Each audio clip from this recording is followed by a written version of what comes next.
Hello and welcome back to the Book Marketing Tips and Author Success Podcast. I am Penny Sansevieri with my awesome co-host, Amy Cornell.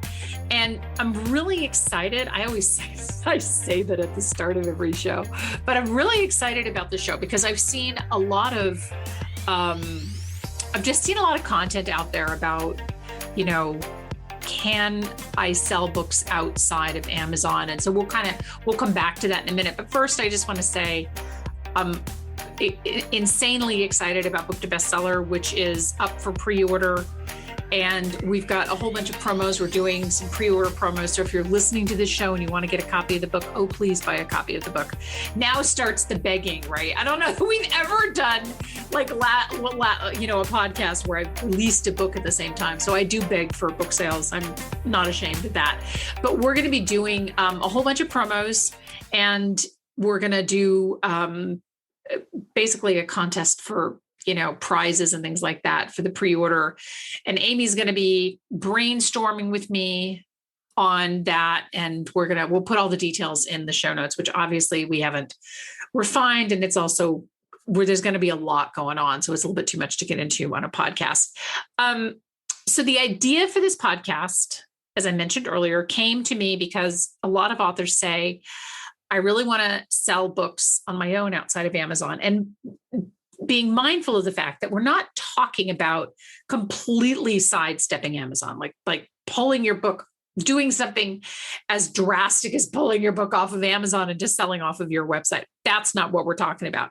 But last year, in 2020, a lot of publishers, a lot of authors found that they were too heavily reliant on Amazon, so outside sources for book sales. And Amazon prioritized supplies over books because they, everybody was home and they were, inundated with supply orders. So one of the things that did is it delayed books. I think in some cases I had print books delayed weeks, which forced readers to go to audio editions or Kindle editions. And, publishers and authors that had systems in place, and I'm not talking about, complex systems at all, but that had something in place to help drive more book sales to their website, did fairly well. And for others, some people sold lots of books off of their website, and others had, maybe even they sold ebooks off their website and things like that. But for those of you, if you're listening to this and you're thinking, yeah, I remember, and my book was delayed and ordered and, et cetera, a lot of us were really caught off guard. We were really caught off guard by Amazon's changing priorities. Yeah, absolutely. And, at the end of the day, the best way to stand out, and we cover this a lot, we talk about branding, we talk about your platform in a market that's getting so cluttered, is by capitalizing on what makes you unique and what your brand has to offer. And so that means you kind of need to leverage this direct access to readers, build your contact list, nurture your follower engagement on social, and honestly, take control of the things you really do have full control over. Right, exactly. And it's important to pay attention to this and not just, that assume that Amazon will be there forever. I mean, likely Amazon will be there forever, but it's a little bit like authors who use Facebook as their website. If Facebook decides that you're publishing offensive content or content that can against their terms of service, you could lose everything. Yeah, that is just crazy to think about, but that's happening a lot more and more now. And plus now we all get to say when we think something's offensive on social now. Right. We get to do the little clicky click and let people know that we're mad at them. It's like, ooh, that's going to get dangerous, I think personally, but not to get sidetracked. But you're right. If you want to sell direct, you need direct access. And that's a good author website. You need to have some sort of home base that, again, I'm going to say it again, entirely under your control. And unlike Amazon, it's not full of a bunch of other books that people can buy. Yeah, exactly. And, and I'm not talking about having to invest thousands in a website, but it needs to look good. And there needs to be some way for folks to sign up for something like your newsletter, your news announcement, your newsletter or announcement list, excuse me. Because a lot of times, again, we as authors, and this is just outside of anything that happens globally, like a pandemic or something that changes the way that Amazon prioritizes their shipments. But we as authors, there's a lot that we have to do. And I'm in the middle of a book launch right now as we're sharing this podcast with you. So I know there's a lot to do. It's really easy to kind of say, well, you know what, I'm just going to let Amazon do all the work. But there is some merit to owning your real estate. And by real estate, I mean your website, and then driving traffic to that real estate and getting people signed up for your newsletter. And I, even though I know we did a short mini-sode on Apple's changing the way that newsletters do reporting, which is happening in this month in September, but newsletters are still valuable. So let's first talk about your offer. And what I mean by that is something that you're going to give readers to get their email address, right? Because that's how your direct-to-consumer link starts, is what is your offer? And, you see a lot of sites that offer 10% off or 20% off for signing up for your first purchase discounts. And consumers have been trained to get something to give out their, a very valuable asset to many of us, which is our email address. Yeah, absolutely. We have a free download. It's the monthly book marketing planner. We put it in a lot of our blog posts and things like that. And we've mentioned it here on the podcast as well. And we created that with the goal of providing something that was actually useful, something with value, not just something that we thought was cool, but something that, readers or authors could actually download and utilize and come back to.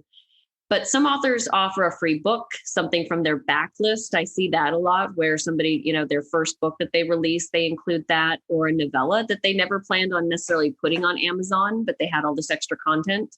Mm-hmm. But nonfiction authors, obviously, typically have quite a few more options that they can go to. A lot of people do coaching, they do consults.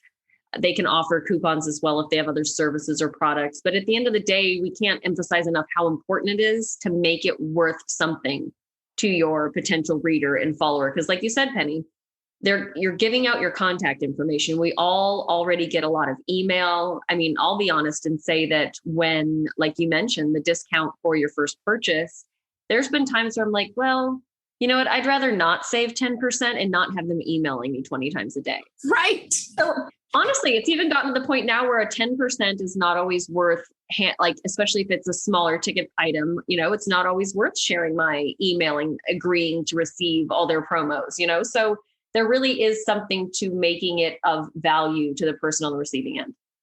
Yeah. Yeah, that's absolutely true. And I think that, if you started listening to this podcast thinking that we were going to talk about the store on your website, honestly, that is the last conversation. I mean, that's important because obviously we want you to sell more off of your website, but that's actually the last part of the conversation, because the more challenging aspect of this is bringing readers to your website and getting them there, which, as Amy talked about, having your offer and making it something substantial. I talked to an author, this goes back a number of years ago, and he said that his offer for signing up for the newsletter was a book that's already in like Moby Dick, which you can get free anywhere. It's public domain. And I said, and I asked him, I said, why are you doing this free, Moby Dick book? He goes, well, it's free. And I figured people would want to read it, but it had nothing to do with his book. Right. But what? Nothing. Sometimes I just laugh, if I could just spend 10 minutes in that person's head, what would happen? I know. And I told him, I said, I would really, I get it, but if you're going to give people something that they can already get elsewhere, right? Or like you said, if the discount isn't substantial enough that you don't want to get bombarded.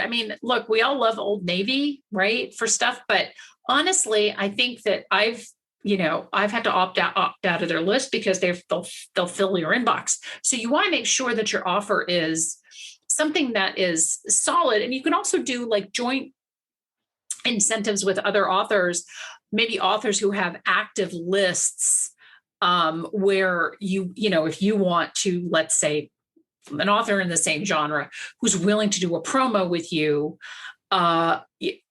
do some kind of a special offer to their list, because it's kind of a win-win, right? So their folks, their email list subscribers get something really cool, and you potentially get more email subscribers from that. You can do joint events or specials.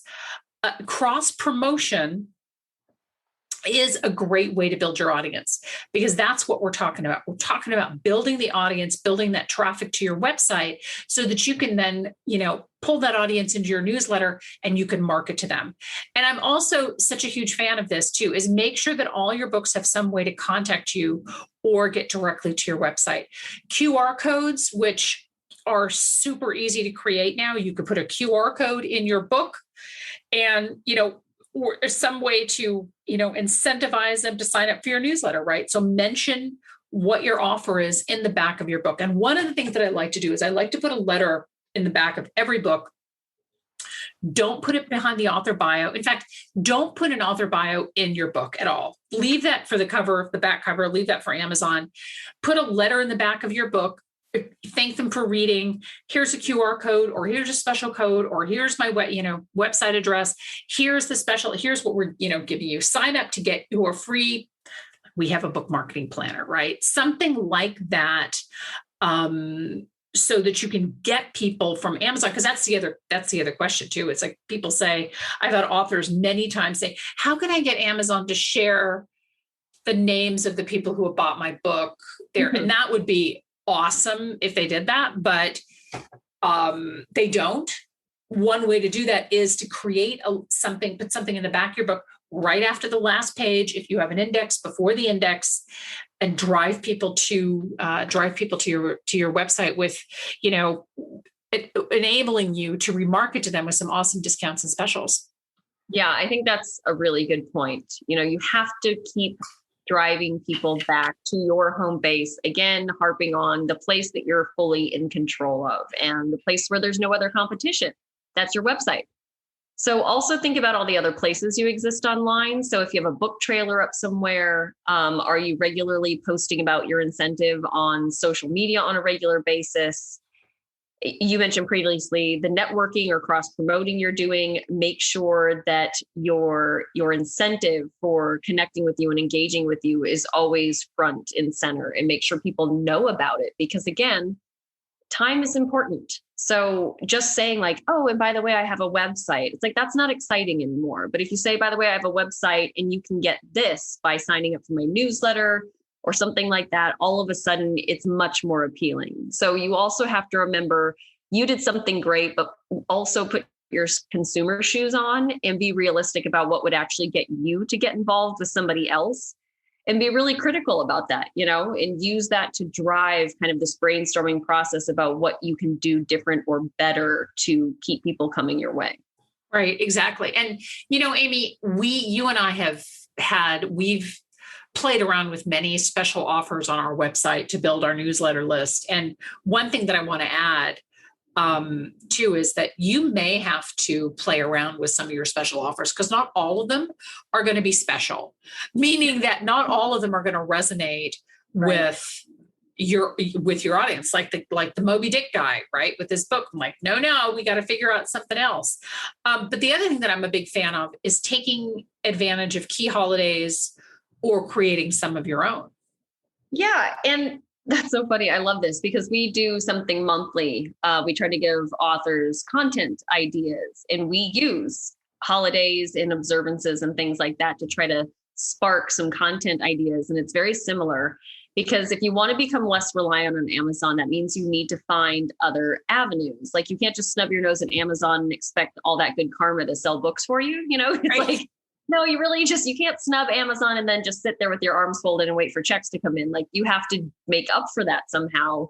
And as Penny said, using holidays and special observances, there are literally thousands of them, probably at least one a day. Some days there's like 5 or 6. But essentially what those do is they give you a reason to talk about your books and your brand in ways that are kind of timely and quirky and fun and interesting. And again, having excuses to talk about your book in different ways instead of just saying, buy it, is also very key to getting organic interest and organic traffic as well. So using those holidays and special observances to say, oh, this is my take on this, or this is something that happened to me, or tying it into your book. But either way, there's literally thousands of conversation starters is maybe a better way to phrase it out there that you can use to keep the conversation going with people that you want to funnel into your network. Right. Exactly. And, you can get creative on Amazon too. I mean, you could mention your free download in your author bio. So folks may head from Amazon to your, or from your author central page and grab your offer. And you never know. We've talked about this before, right? Amazon author central pages get 2 billion hits a year. So it's definitely worth exploring this. And I see a lot of authors, by the way, with the special offers, whatever their special offer is, mentioned in the bio on their Amazon book page. Oh yeah, absolutely. I can tell instantly almost by an author central bio how on top of it that author is with their marketing and their branding and their promotions and stuff like that. Because if you see a really stellar author bio on Author Central that just like hits all those points and talks about cool stuff they're doing, I can almost guarantee you that their social media is also doing really well, that they've got a really cool website that's easy to, you know what I mean? Like all of those pieces tend to fit together like a puzzle, So if an author's getting something like that right, usually it's exciting to look at all their other stuff too. And I know we're throwing around a lot of ideas for getting your offer out there and finding creative ways to funnel people to your website instead of relying solely on Amazon, but the job doesn't end just because they get to your site. So obviously you have to have this really great offer. It has to be of value. You want to get that email address. So one of the biggest things though that I see, Penny, is that even if the offer is really great, it's amazing how many authors are hiding their newsletter sign up. Like you have to go all the way to the bottom of the page, or it's on their contact page, or it's somewhere really obscure. And you don't want to distract them with a lot of other things because honestly, they're there for a reason. And the reason you want to get their attention right away and you want to secure that email address as soon as possible. Because I think I can understand the intention behind burying it a little bit, because then you're thinking like, well, then they're going to see all the other cool stuff that I've put up here and love me more. But honestly, you can't guarantee that they're going to spend that time. So burying your newsletter sign up and not making it very clear and easy about what they get out of it and putting it somewhere front and center for them to do that sign up right away really does potentially cost you that follower, that sale. And again, it's really hard to get people back after you've lost after that first impression is just kind of so-so. Right, exactly. And one of the things I will say is that if you're listening to this, you think, oh my gosh, then I have a newsletter and I don't really know even what I would say in the newsletter. Don't even worry about that. I would say start to build your newsletter and, and then figure out what you're going to, I know that sounds maybe crazy. Like, wow, Penny, aren't you a marketing planner? Should you know everything that you're going to do? The answer to the short answer to that is no. Sometimes you've got to just kind of build it and then say, all right, so here are some of the things that I feel comfortable talking about. So worry about that later. And then I also think that it's worth mentioning the shipping stuff. That's something that is maybe a little bit tricky because, Amazon has really trained us they spoiled us, especially if you're a Prime member, right? They spoiled us that we don't pay for shipping. And I think that it's worth, if you can, doing free shipping on your website. Keep in mind that if you do free shipping on your website, and obviously book prices are all over the spectrum, right? So it's hard to say specifically. Shipping doesn't have to cost you a lot of money. You can ship media mail. You're also making a higher profit on your book off of your website. Some of that may get eaten up in the shipping, but it's definitely something to consider if you can, if there's a way that you can swing it. I'll be honest, now that I've said all of that, we don't do free shipping, but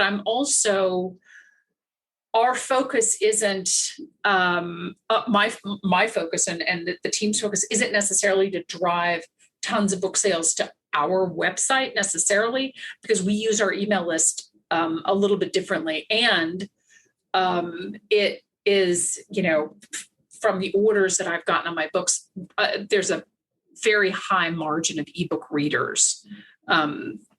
that, that do buy the book. So we do charge a little bit for shipping. But you may want to consider maybe not doing that or doing special free shipping days, like around the holidays and things like that. Yeah, definitely. I mean, a lot of companies had to embrace this during COVID. So anybody listening that's going like, oh, now I have to figure out shipping costs, you're definitely not alone. But and what I personally, and this is just me, and I don't think I'm entirely alone, but I almost think you're better off including shipping in your pricing and then advertising it as free shipping, because you're not tricking anyone. Most of us just hate getting to the checkout and then having that extra shipping tacked on at the end. And I think everybody listening has abandoned a shopping cart online a time or two, because you go through the process, you're adding stuff. Okay, you're ready to go. And you're like, oh my gosh, they're charging that. Never mind. It's like, I didn't want it that bad. And so I think also just psychologically, and to make the process easier, figure out what you need to calculate for shipping, what it's really going to cost you, what you really need the consumer to cover, and then just work that into your cost overall. And then just say, like, free shipping, basically what that means is that no surprises at the end. Like when you check out, there will be no surprises. It's good to go. And I really do think getting rid of that surprise factor is really also a great way to not add additional roadblock to that potential sale. And obviously ebooks are free shipping. So you can also play that up on your, like you said, Penny, like you can play that up on your site as well, that obviously ebooks are a great deal in general, usually. And then there's no shipping for that. You can just deliver it digitally. And that's actually one of the things, one of the reasons for shopping cart abandonment is the shipping. And I was just a couple of weeks ago, I was trying to send somebody a gift basket, and I got to the shipping, and the shipping was like half of the cost of the gift basket. I said, why would it wasn't like I was overnight shipping or same day or anything crazy like that. And I thought to myself, that is the most, you've basically lost a sale. That is the most ridiculous thing. So if you're going to do shipping, you can do it doesn't have to be priority overnight or anything like that. You can do media mail and get a reasonable turnaround on, the shipping. I think it's $2 or something to do media mail. It's fairly inexpensive, obviously, depending on the size of your book. One of the great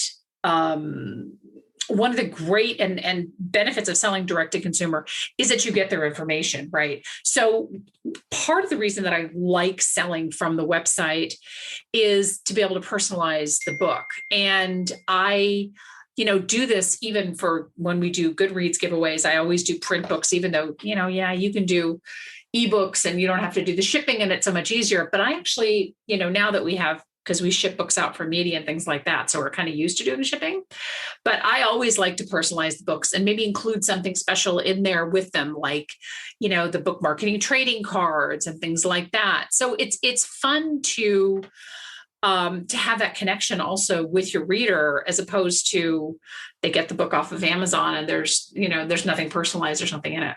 That's absolutely true. I love that. We do a lot of Goodreads giveaways for our clients. And I will say, just out of flashy numbers, a lot of them opt to do, their first choice is to do the Kindle giveaway, Penny, but it doesn't always work because there's so many different things that go into determining what everybody's eligible for. But when it ends up defaulting to a print giveaway, I do always make sure that they understand how much more special that can be.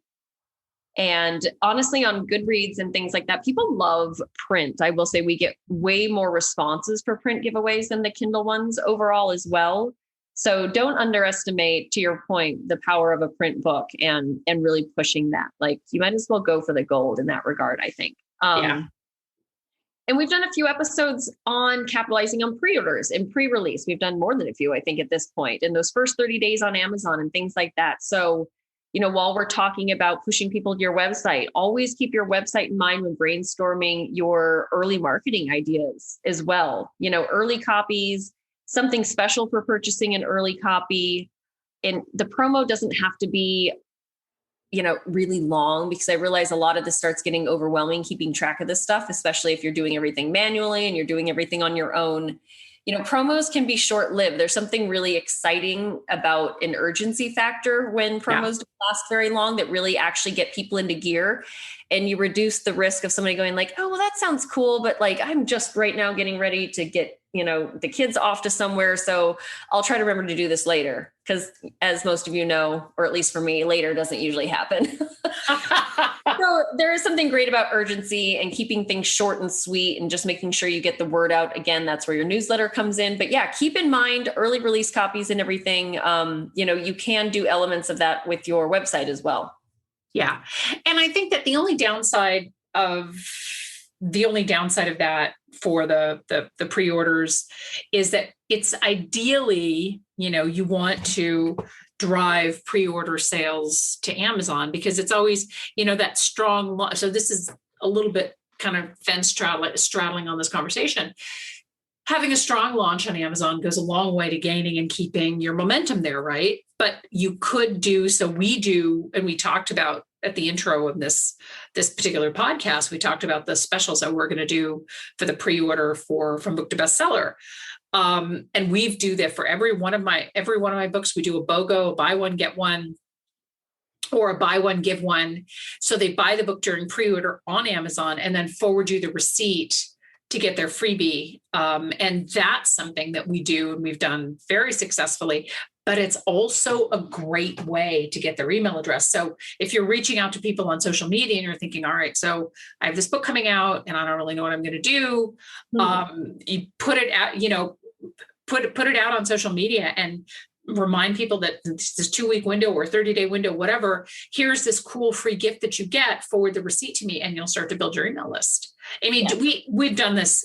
We've had a podcast on doing a promo. Do you want to talk about this for a little bit? Yeah, it works so well. And for those that haven't heard the other podcasts or have seen it mentioned on our blog before, the buy one, give one is a really cool option because not all authors have a ton of stuff to give away necessarily, a ton of content, especially if you're just starting out. But the buy one, give one is really cool. So you have to ask for them to pre-order, a print copy. And if they forward you the receipt, you will gift a digital copy to a friend of theirs. And some people are going, what? Giving away free books? But it's like, wow. But now you have 2 contacts. You've got, the buyer's contact email. You've got their friend's contact email. You've got 2 new people to add to your list. You've got more books in hands. It's really such a cool promo. And yes, you got to technically add all these email addresses manually, but it's a really small price to pay for how much engagement you can drive. Yeah.